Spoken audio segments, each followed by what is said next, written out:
আমাদের গল্পের নায়ক সাইফুল ছিলেন অতি সাধারণ এক দরিদ্র ঘরের ছেলে। অভাবের সাথে লড়াই করেই তার বেড়ে ওঠা। জীবনের শুরুতে সাইফুল দমে যাননি।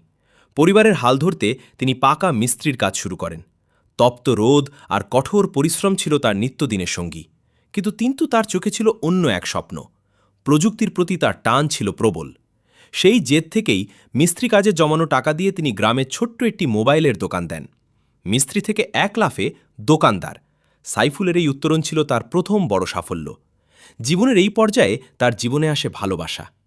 কিন্তু ভাগ্যের পরিহাসে সেই ভালোবাসা পূর্ণতা দিতে তাকে ঘর ছাড়তে হয়।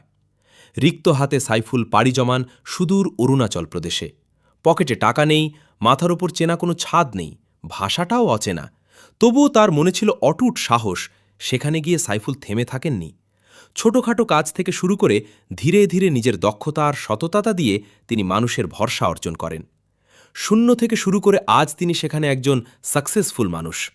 সাইফুলের এই যাত্রা আমাদের শেখায় যে পরিস্থিতি যাই হোক, পরিশ্রম করলে ভাগ্য বদলানো সম্ভব। ভালোবাসার জন্য ত্যাগ স্বীকারের সাহস থাকলে ঈশ্বরও সহায় হন।